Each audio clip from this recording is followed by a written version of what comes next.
important announcement. Can you please listen to me carefully?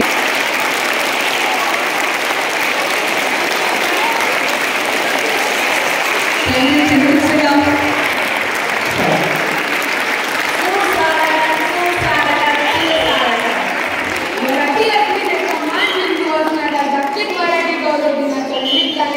उपस्थित असणाऱ्या व मराठी मनात मराठीचा अभिमान बाळगणाऱ्या सर्व आदरणीय मान्यवरांचे मी मंथन आणि मी दित्या स्नेहपूर्वक स्वागत करतो.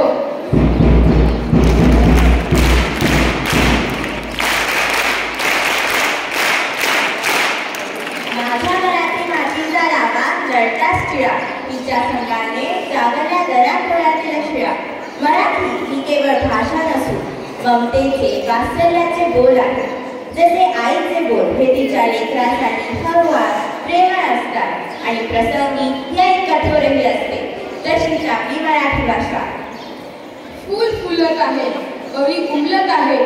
फूल फुलत आहे, कवी उमलत आहे आणि अशा या आनंदाच्या वातावरणात आजच्या कार्यक्रमाची सुरुवात होत आहे. कविश्रेष्ठ कुसुमाग्रज व आपले आराध्य दैवत छत्रपती शिवाजी महाराजांना मानवंदना देण्यासाठी आपल्या समोर येत आहेत आपले काही विद्यार्थी.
माहिती कला आणि विज्ञान महाविद्यालय प्राचार्य डॉक्टर दिलीप पवार सर याचबरोबर सोनाली कुलकर्णी मॅडम यांना मी विनंती करतो की त्यांनी प्रतिमा पूजन व दीप प्रज्वल करावे व ज्ञानात बंदिस्त कवाडांना ज्ञानरूपी अज्ञानास दूर घालावे.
व आपल्या शाळेच्या मुख्य अध्यापिका माननीय शिल्पा मॅडम यांना विनंती करते की त्यांनी पाहुण्यांचे पुष्पगुच्छ देऊन स्वागत करावे.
उत्तुंग भरारी घेऊया, उत्तुंग भरारी घेऊया, उत्तुंग भरारी घेऊया, उज्ज्वल भविष्यासाठी एक दिलाने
माझ्या वाढदिवशी तुम्ही मराठी भाषा दिन म्हणून साजरा करता, सुंदर सुंदर असे कार्यक्रम आयोजित करता, हे बघून मला खूप आनंद होतो.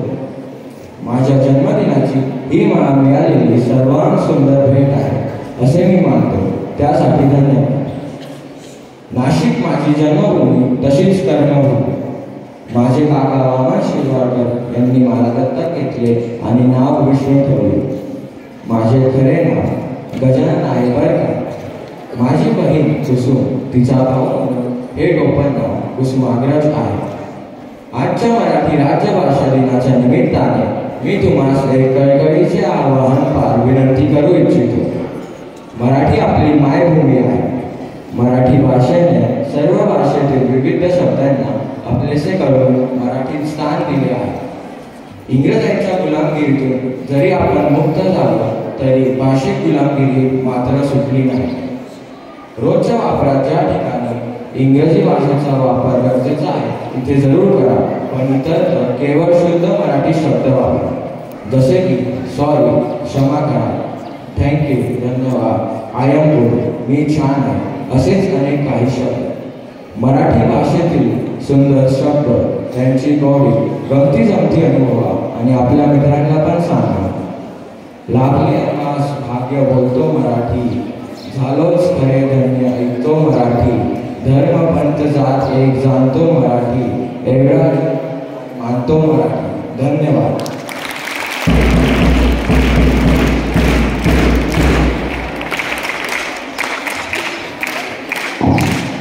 खरे अगदी आपल्या मराठी भाषेसाठी आपणही प्रयत्न करायला हवे, तिला जपायला हवं.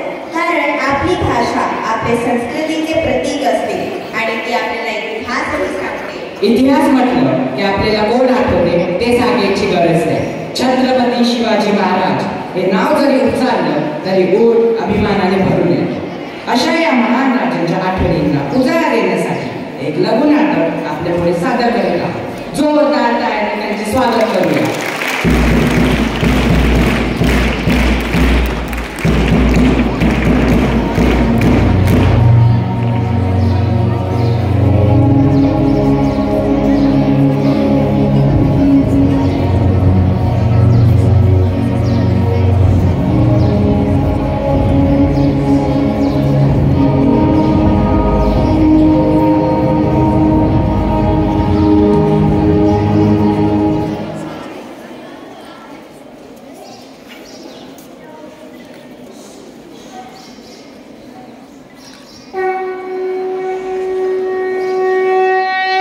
जेव्हा जेव्हा धर्मावर ग्लानी येईल,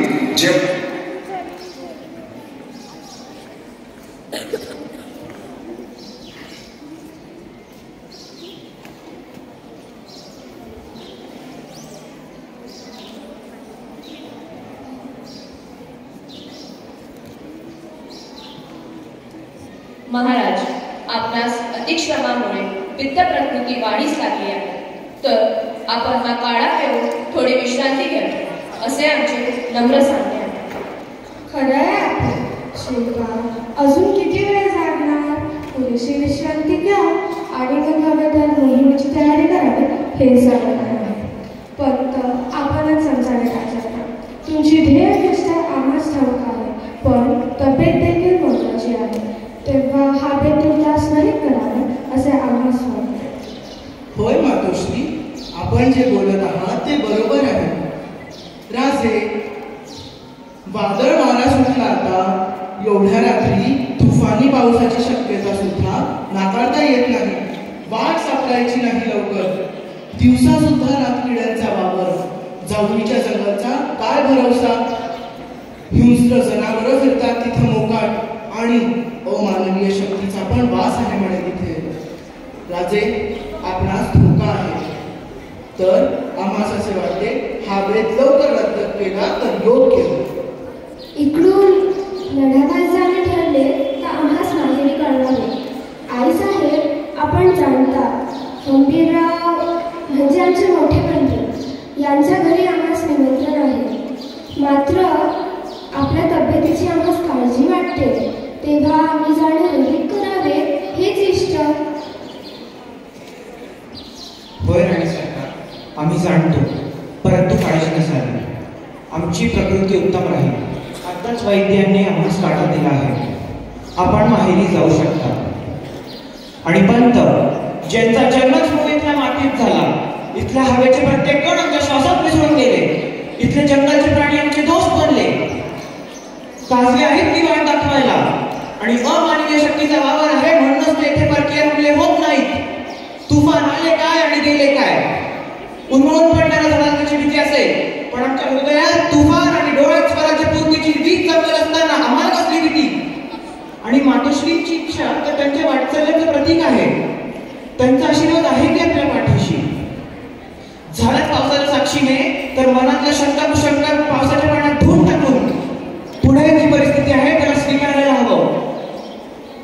आणि दुर्दैवाने काही झालंच तर आम्ही आमच्या मायभूमीच्या कुशीत शिरायला तयार आहोत. मोहिमेची तयारी करा. जगदंब जगदंब. महाराज, आपल्या अफाट ऊर्जेमुळे आम्हाला त्याची कळ मिळते. लागतो तयारीला. प्रौढ प्रताप पुरंदर, क्षत्रिय कुलांतर, सिंह सेनाधीश्वर, महाराज अधिराज शिवछत्रपती श्री शिवाजी महाराजांना त्रिवार.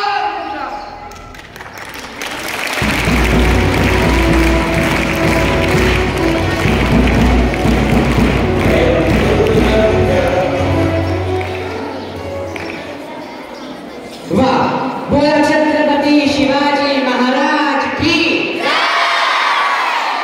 आता इतके उत्साहपूर्ण वातावरण निर्माण झालेच आहे, तर आपल्या महाराजांना समर्पित एक नृत्य या ठिकाणी सादर करण्यासाठी मी आपले उत्साही विद्यार्थी मित्र आणि मैत्रिणींना व्यासपीठावर आमंत्रित करतो.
महाराष्ट्रात निर्माण झाली.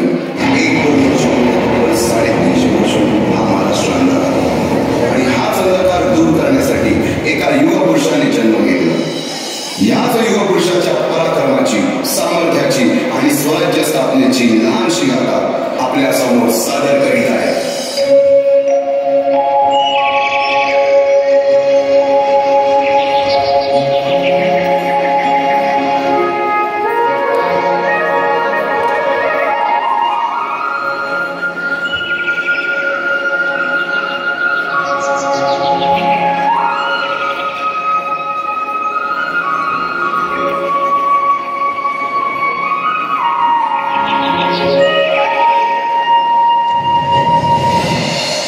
महाराष्ट्राचा सुखाने नांदत असताना एक दुष्ट काल यवनाची वक्रदृष्टी महाराष्ट्रावर.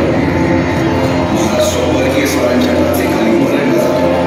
अपहरण, अपमान, जुलूम, जबरदस्ती, अन्याय, अत्याचार, मंदिरांची तोडफोड, स्त्रियांची, धनधान्यांची लूटालूट थांबता थांबत नव्हती. जेव्हा आपल्याच घरात गोठ्यातली गाय आणि घरातील माया सुरक्षित होते, तेव्हा घरातला संदर्कार मनात घर करून बसतो. अशा वेळी साधू, संत, लहान, थोर, लेकी, बाई अवघा महाराष्ट्र देवाला गारण घालतो. अरे जेजुरीच्या खंडोबा, पंढरपूरच्या विठोबा, तुळजापूरच्या भवानी आई, दारुगड, दारुगड आई, दारुगड. एकटे नेतृत्व कधीच साम्राज्य उभे करू शकत नाही. त्यासाठी तशी कर्तबगार माणसे, निष्ठावान मावळे घडवावे लागतात. शिवरायांनी असे सवंगडी त्या वयापासूनच पाळखायला सुरुवात केली. तानाजी मानसुरे, सूर्याजी मानसुरे, यसाजी कणकर, सूर्याजी काकडे, बाजी जावळे आणि अशा अनेक सवंगड्यांसमोर शिवबांनी शपथ घेतली स्वराज्याची, शपथ घेतली स्वराज्याच्या मांडणीची.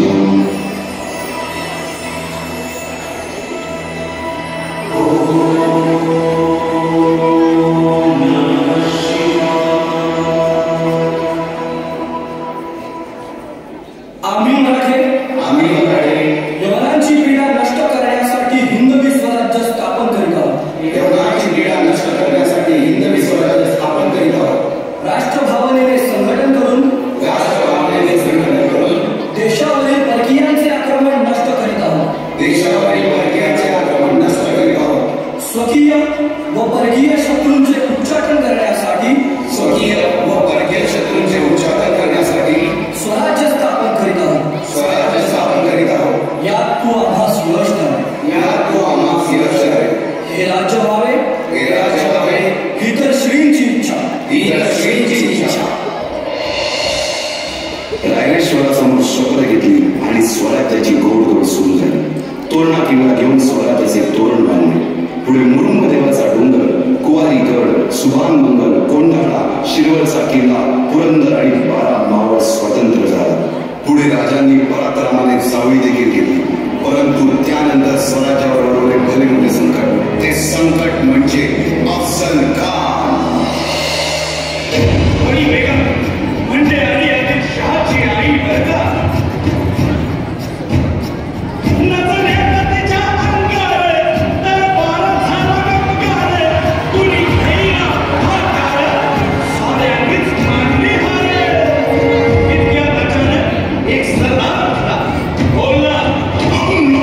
शिवाजी को त्याला विडावून चालला. नवतेच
देवी पब्लिक स्कूलच्या वतीनं आयोजित गौरव नात्यांचा गौरव महाराष्ट्राचा या अत्यंत देखण्या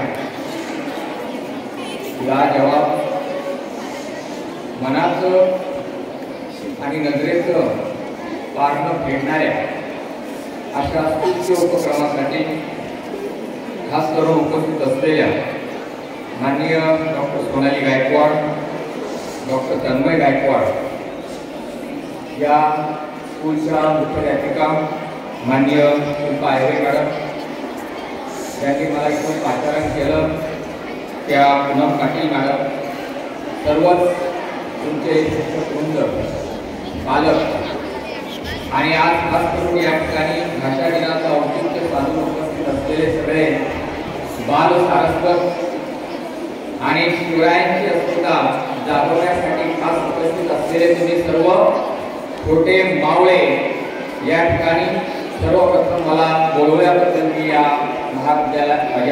विद्यालयाचं किंवा येथील प्रशासनाचं मनापासून त्या ठिकाणी आभार व्यक्त करतो.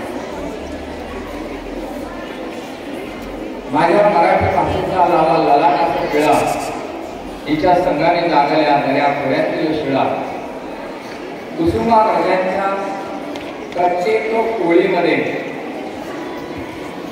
त्या ठिकाणी जी काही एक शब्दकळा आहे, भाषेचं जे काही एक मार्ग आहे, सौंदर्य आहे, ते सौंदर्य जेव्हा आपण त्या कविता अभ्यासतो, ती नाटक अभ्यासतो, त्यावेळेस आपल्या आपोआप लक्षात येते. सर्व विद्यार्थी माझ्याकडे लक्ष असेल, त्यांचं मी जे बोलतोय त्याच्याकडे लक्ष असेल. मी फक्त 1 ते 2 मिनिट तुमच्याशी छान संवाद करणार आहे. माझ्या मराठीची बोलू कौतुके परी अमृताते ही पैदासी जिंके, असं संत ज्ञानेश्वरांनी म्हणून ठेवलेलं आहे. मित्रांनो, लिहून ठेवलेलं आहे. किती सुंदर आहे बघा. अमृताशी जरी काही लावले तरी माझी मराठी भाषा जिंके, इतकं माझ्या मराठी भाषेचं बोल जे आहे ते मोठं आहे. मी फक्त एवढंच सांगेन, आपल्या नाशिकच्या भूमीमधले कविवर्य कुसुमाग्रज, हे कविता ज्या नावाने, कुसुमाग्रज या नावाने आणि इतर जे लेखन त्यांनी केलेलं आहे ते विवा शिवाडकर या नावाने, तेव्हा या कवीचा जन्मदिवस हा मराठी भाषा दिन त्या ठिकाणी म्हणून साजरा केला जातो. अत्यंत देखण्या पद्धतीने आपण तो साजरा केलेला आहे. आपण एकच गोष्ट तात्यासाहेबांच्याकडनं घ्यायची आहे, कुसुमाग्रजांच्याकडनं घ्यायची आहे. सर्वप्रथम आपण त्यांचं लेखन वाचायचं आहे, जीवनलहरीपासून तर अगदी त्या सम्राटपर्यंतचं, आणि मग त्यातून इथल्या सामाजिक परिस्थितीविषयी, इथल्या गोरगरिबांच्या विषयी, अन्यायाच्या विषयी त्यांनी कशा पद्धतीने लेखन केलेलं आहे ते तुम्हाला त्यातनं कळेल. या कवीनं प्रबोधन केलेलं आहे. या कवीनं समाजामध्ये त्या ठिकाणी मूल्य रुजवण्यासाठी आपल्या शब्दांचा संभार हा उभारलेला आहे. आणि अशा ज्ञानपीठ पुरस्कार विजेत्या तात्यासाहेबांचं स्मरण आपण या ठिकाणी करत आहात, ही अत्यंत आनंदाची आणि अभिमानाची गोष्ट आहे. त्यांचं कार्यकर्तृत्व इथं जे विद्यार्थ्यांनी वेगवेगळ्या पद्धतीनं मांडलं, त्या सर्व कलावंतांचं, त्या विद्यार्थ्यांचं आणि शिवरायांचा जीवनपट काही अंशी ज्यांनी मांडला त्या सर्व विद्यार्थ्यांचं मी मनापासून स्वागत करतो. त्या शिक्षकांनी जी मेहनत घेतलेली आहे त्यांच्यासाठी त्यांचं देखील स्वागत करतो. आजच्या कार्यक्रमाचं दुसरं एक सुंदर असं औचित्य आहे की म्हणजे पुढच्या आता येणाऱ्या 19 तारखेला जी काही शिवजयंती किंवा शिवजन्मोत्सव आपण साजरा करणार आहोत, त्या शिवजन्मोत्सवाचा देखील आजच्या या कार्यक्रमामध्ये आपण समावेश केलेला आहे. आपल्या मराठी मनाचीच नव्हे तर संपूर्ण देशाची, नवे जगभरात जिथे जिथे मराठी माणूस आहे त्या मराठी माणसाची अस्मिता, तो आपला जाणता राजा, ज्याने आपल्या प्रत्येकाच्या मनावरती एक प्रकारचं अधिराज्य गाजवलेलं आहे आजपर्यंत, ज्यांचा इतिहास जो आहे तो अत्यंत धगधगता आहे, तो आपल्याला प्रेरणा देणारा आहे. असा तो सगळा इतिहास मुलांना तुम्ही मनापासून अगदी त्यांच्या बालजीवनापासून वाचला पाहिजे, हा एक संदेश मी आजच्या या निमित्ताने देईन. कारण शिवाजी राजे हे त्या ठिकाणी कुशल प्रशासक होते.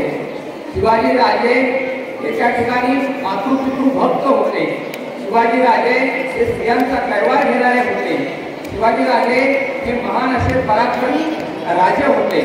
युद्धकला असेल, लष्कराच्या बाबतीतल्या किंवा त्या ठिकाणी नौदलाच्या संदर्भात जे आपण ज्याला आपण म्हणूया समुद्री किनाऱ्यावरचे जे काही एकूण संरक्षणाचा भाग असेल आणि याशिवाय युद्धनीती ही उत्तम पद्धतीनं दैनिक काव्याच्या माध्यमातून कशा पद्धतीनं वापरली जावी याचा संदेश देणारा हा एक महान राजा होता.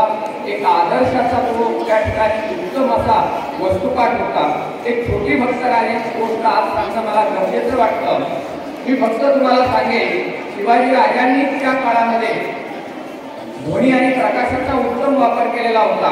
तुम्हाला माहिती आहे, राजे आग्र्याला गेले. आग्र्याला गेल्यानंतर गोष्ट एक छोटी गोष्ट आवडते सर्वांना. आवडते का गोष्ट? ऐका फक्त 1 मिनिटाची गोष्ट. शिवाजी राजे त्या ठिकाणी आग्र्याला गेल्यानंतर शिवाजी राजांना कैद करण्यात आला आणि कोठडीमध्ये ठेवण्यात आलं एक प्रकारे. त्यानंतर आपल्या महाराष्ट्रामधनं आग्रा आणि मथुरेच्या परिसरामध्ये काही लोक राहण्यासाठी गेलेले होते. त्या लोकांना कळालं की अरे आपल्या महाराष्ट्रातले शिवाजी राजे यांना त्या ठिकाणी बादशहानं कैद करून ठेवलेलं आहे. मग ही लोक सगळी जे काही वेगवेगळ्या मिठाईची पेटारा आहेत ते लोक राजांना भेटीसाठी जाऊ लागले. राजांच्या लक्षात आलं की या भेटीसाठी येणाऱ्या लोकांच्या मध्ये एक कुंभार आहे आणि हा कुंभारच आपल्याला या ठिकाणाहून सोडू शकतो. मग राजाने त्या कुंभाराला सांगितलं एका भेटीमध्ये की तू एक काम कर म्हणे, मला इथून निघायचं आहे, माझा प्लॅन मी तयार करतो आहे, तुला फक्त एक गोष्ट सांगतो, तू धुराचा वापर करायचा आहे आणि प्रकाशाचा वापर करायचा आहे.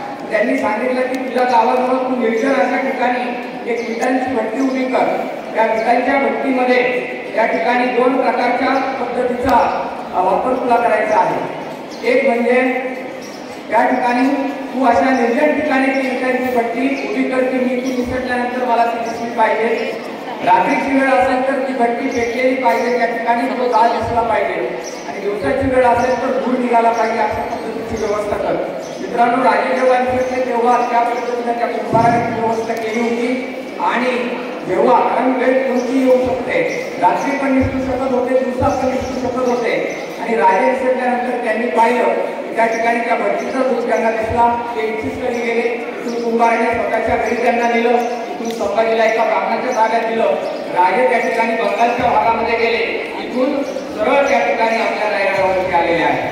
हा एक धुराचा उत्तम पद्धतीनं करून घेतलेला वापर. दुसरी गोष्ट 245 किल्ले त्या ठिकाणी होते आणि हे 240 किल्ले राजांच्या ताब्यात असल्यानंतर रायगडालाच त्यांनी राजधानी का निवडलं? रायगड हा सर्वात उंच किल्ला होता. या किल्ल्यापासून 65 किल्ले जे होते ते शिवाजी महाराजांच्या या रायगडावरून कुठल्याही व्यक्तीच्या दृष्टिक्षेपात येत होते. हेतू हाच होता. इथे सुद्धा धुराचा कसा वापर केलेला आहे ते तुम्हाला सांगतो. आता पूर्वीचा काळ होता तेव्हा मोबाईल नव्हते. आता तुमच्या प्रत्येकाकडे घरी मोबाईल आहे. आता संदेश वहनासाठी त्या काळामध्ये लवकर संदेश जावा म्हणून जर त्या ठिकाणी सांगितलं होतं त्यांनी की अशा पद्धतीचे 2 धूर तयार करायचे, एक काळा धूर आणि एक पांढरा धूर. तिथल्या आदिवासी लोकांचा त्यांनी वापर करून घेतला. पांढरा धूर केव्हा सोडायचा? ज्या वेळेस आनंदाची बातमी असेल, काहीतरी आनंद उत्सव साजरा करायचा, त्यावेळेस त्या ठिकाणी त्या गडावरती पांढरा धूर हा त्या ठिकाणी होत असायचा. आणि मग पहिलं रायगडावरती पांढरा धूर दिसला की उरलेल्या 65 किल्ल्यांच्या वरती लगेच एका किल्ल्यावरती त्या ठिकाणी तो धूर निघायचा किंवा पेटवला जायचा. आणि मग त्यानंतर संपूर्ण 65 किल्ल्यांवरील लोकांना असं कळायचं की अरे हा धूर झालेला आहे, याचा अर्थ आनंदाची काहीतरी बातमी आहे. कारण एक बातमी सगळ्या गडांवर पोहोचणं कमी कालावधीत शक्य नव्हतं. परंतु धुराचा वापर केल्यानंतर काही तासांमध्ये, काही वेळामध्ये त्या ठिकाणी तो 65 किल्ल्यांवरती उत्तम पद्धतीचा मेसेज मित्रांनो जात होता. हे राजांचं धोरण त्या काळामध्ये होतं. राजे हे विज्ञानवादी दृष्टिकोनातून काम करणारे राजे होते. मुलांनी खूप सुंदर पद्धतीनं त्या ठिकाणी सादरीकरण केलं. आणि मला विशेष आनंद याचा आहे प्रिया मॅडम, शिल्पा मॅडम, की या ठिकाणी तुम्ही जे कलावंत निवडले विद्यार्थी यांच्यासाठी जी मुलं काम करत होते ती वेगवेगळी होती. प्रत्येकाने अत्यंत उत्तम पद्धतीने त्यांचा रोल केला. जे कलावंत इथं सादरीकरणासाठी येत होते ते सुद्धा अत्यंत उत्तम पद्धतीने आपला रोल त्या ठिकाणी निभावत होते. मला वाटतं तुमच्यामध्ये भविष्य काळातील मराठी रंगसृष्टीला असेल, मराठी सिनेमा सृष्टीला असेल उत्तम असे गट कलावंत उपलब्ध होऊ शकतात. त्याची झलक या ठिकाणी या विद्यार्थ्यांनी दाखवलेली आहे.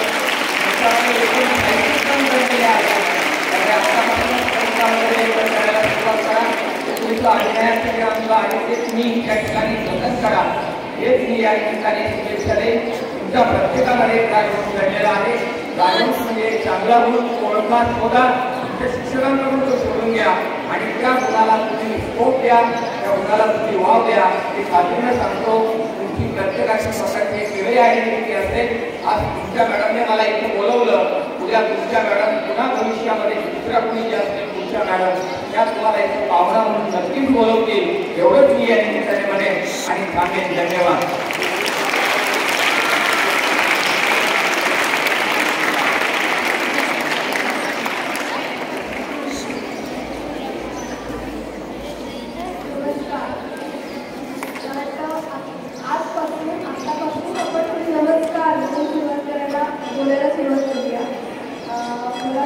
जास्त एक चांगली मानवंदना असेल मराठी भाषेला, कुसुमाग्रजांना आणि छत्रपती शिवाजी महाराजांना.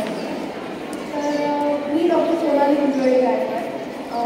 इथे मला शिल्पा आयले मॅडमची आपल्याला प्रिन्सिपल मॅडम बोलवलं त्याचे मला खूप आभार.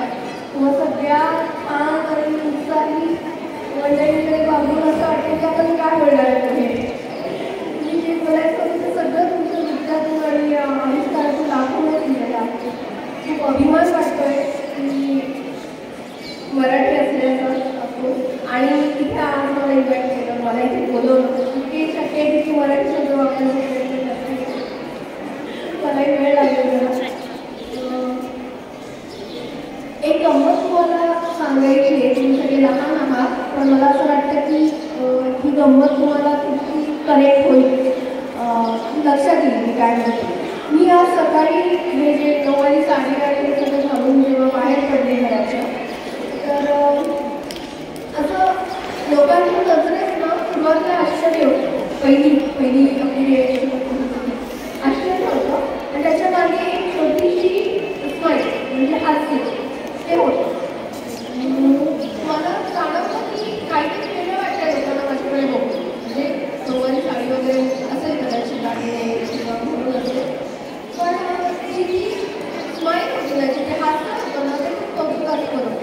हां म्हणजे नऊवारी घातली त्यामध्ये काहीतरी हालत असतं आणि अरे वा छान दिसतं असं. मला हे सांगायचं उद्देशासाठी मी छान दिसते किंवा हे नाही, आपल्या मराठी जी संस्कृती आहे, जी मराठी भाषा आणि संस्कृती आहे, ज्याचा जो पेहराव आहे, त्याची परंपरा आहे, पारंपरिक दागिने जे आहे ते जर आपण घातले किंवा ते जर आपण म्हणून बाहेर पडलो तर त्याला आश्चर्य मिळतं पहिल्यांदी, पण दुसरी त्याला कौतुक पण मिळतं, दुसरी रिॲक्शन. आणि मला असं वाटतं की आपण प्रयत्न केला पाहिजे की ते आश्चर्य जाऊ दे लोकांच्या नजरेतनं आणि तिथे अभिमान येईल की हो अभिमान वाटतो आम्हाला, अभिमान वाटतो आम्हाला की आम्ही मराठी आहोत, मराठी पेहराव धारण करतो, मराठी दागिने घालतो आणि मराठी भाषा बोलतो. मला वाटतं हे आजपासून आजच्या या मराठी दिन जो आपण साजरा करणार आहोत आज आणि शिवजयंतीचं उत्सव, ही एक मानवंदना असेल आपल्याकडून आपल्या मराठीला. आणि मला मनापासून कौतुक करावं असं वाटतं तुम्हाला सगळ्या छोट्या मुलांचं, छोट्या कलाकारांचं की खूप सुंदर कार्यक्रम सादर केले. जेवढे आम्ही आल्यापासून मी खूप जास्त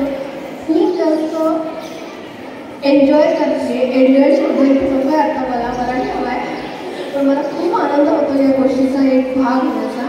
आणि मी स्वतः लिहिते आणि नाटकांमध्ये काम करते, अभिनय करते, पण तुमच्याकडे बघून मला खरंच जाणवत आहे की मला अजून खूप काही शिकण्यासारखं आहे आणि अजून खूप मोठा प्रवास माझा पण करायचा आहे. कारण तुमच्या इतकी एनर्जी, तुमच्या इतकी ऊर्जा की आमच्या मोठ्या माणसांमध्ये पण नाही मिळत आणि कलाकारांमध्ये पण नाही मिळत. सो तुम्हा सगळ्या मुलांचे मी करू. आणि मला वाटतं जी बॅकस्टेजची टीम असते नेहमी, जी मंचाच्या मागे राहून काम करते, तिथे सगळे शिक्षिका, तुमचे कॉर्डिनेटर्स, मॅडम स्वतः आणि तुम्हाला सगळ्यात मदत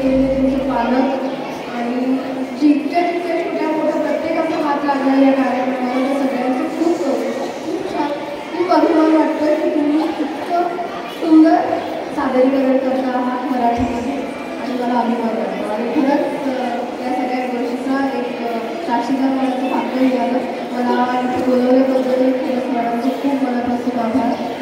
शिल्पा मॅडमचं, पूनम मॅडमचं, ॲक्च्युली एका कोणाचं नाव घेणं म्हणजे मुलांना आहे, त्यामुळे सगळ्यांनी जे मला इथे आज बोलवलं ते सगळ्यांचं मनापासून आभार. आणि तुम्हाला खूप खूप शुभेच्छा. तुम्ही असंच छान छान कार्यक्रम पुढे करत. आणि मी थांबते कारण आपल्याला अजून पुढे कार्यक्रम बघायचे.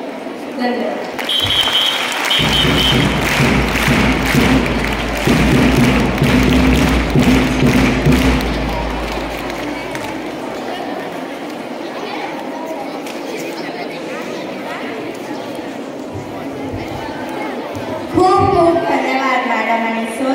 आपल्या मार्गदर्शन व मोलाच्या शब्दांची आम्हाला नक्कीच मदत होईल.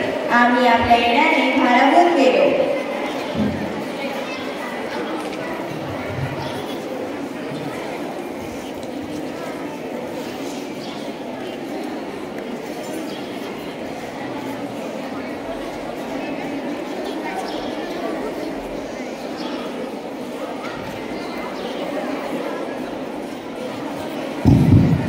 आभाराचा भार कसाला आता फुलांचा हार कसाला. आभाराचा भार कसाला आता फुलांचा हार कसाला. हृदयामध्येच घर बांधूया असा घराला दार कसाला. असा घराला दार.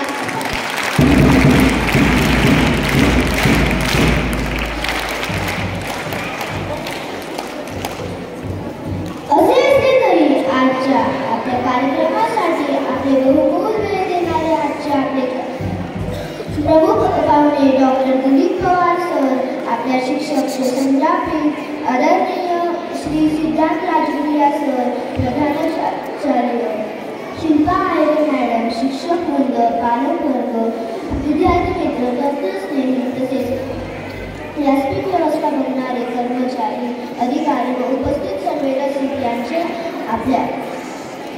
आम्ही आजच्या कार्यक्रमाच्या यशस्वीतेसाठी मनापासून आभार मानतो.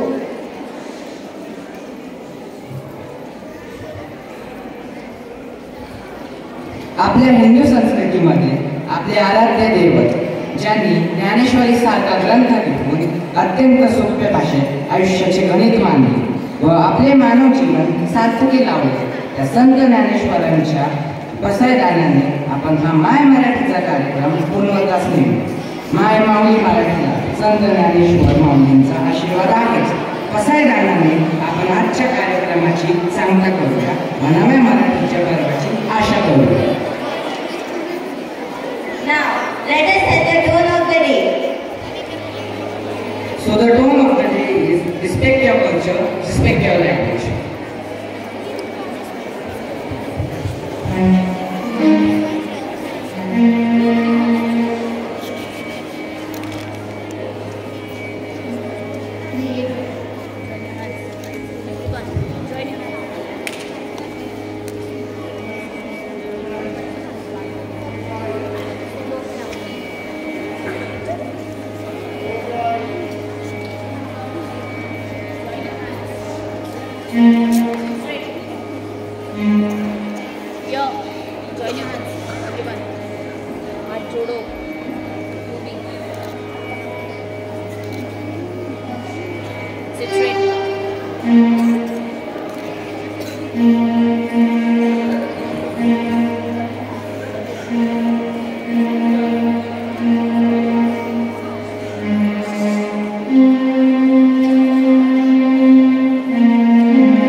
तो बोला छत्रपती शिवाजी महाराज